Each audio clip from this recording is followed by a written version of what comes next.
All right, this is Steve Butler, and I'm going to save all of you a lot of time and trouble dealing with all these people who keep saying that the Zodiac ciphers were created with mistakes, and how would they know?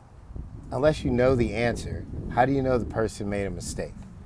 And people who have these translations that have no person, places, or names that say that the FBI confirmed their results.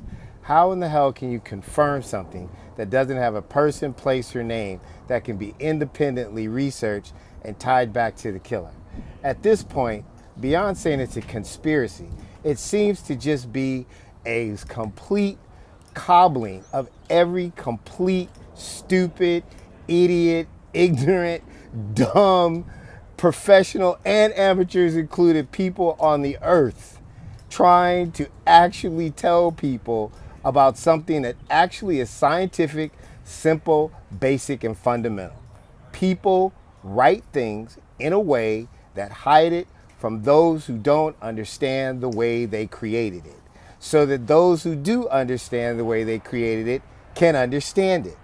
In order to decode a cipher or a code, just like in World War II or just like in the Spartan Trojan War thousands of years ago, you need to know more about the people that created the code than the code itself before you go into it.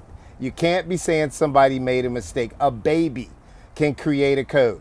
If a child knows that they can cry twice to get water, they will cry twice. If they know they cry 3 times, they get to go to the bathroom, they cry 3 times.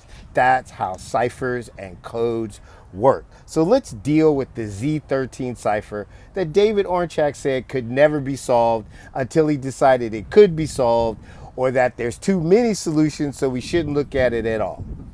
All right? I am sick and tired of these people walking on the dead graves of murdered people, trying to be famous and lying to the American public and to the families about all the bullshit that they keep coming up with. So why don't we just get into the answer and move on from there?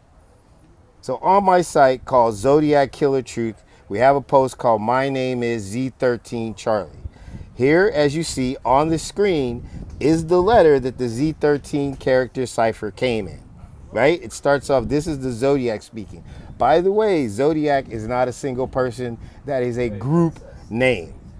All right. So on April 20th, 1970, the Zodiac killer mailed a letter with the 13-character cipher to the San Francisco Chronicle, in addition to a bomb diagram threatening to blow up a school bus. Could he have actually embedded his real name in the code? The answer is yes. Using the predominant theme of the late 1960s, the Vietnam War, the Zodiac cleverly created a 13 character code, which forms a question, which upon being answered reveals the first name of the actual killer. And don't pay attention to the guy trying to talk loud while I'm doing this, who's trying to interrupt what I'm doing, because that's all they ever do. Follow me around, try to interrupt, lie, and create bullshit. So we're going to continue on, and we're going to do this decoding right now. So the Z13 cipher decoded is AEN equals Asians. EN is Spanish for N. NAM equals Vietnam War. K equals known, and M equals moniker. The Zodiac symbol and the Navy anchor were his signature. Translation: what was the known moniker of Asians in the Vietnam War? Navy Zodiac. That's what the Z13 actually is. It's like a question on Wheel of Fortune or Jeopardy. Okay? And the answer is, what is Charlie? Where did Charlie come from? Charlie is the shortened name that every American soldier in the Vietnam War called the Viet Cong, also known as the VC.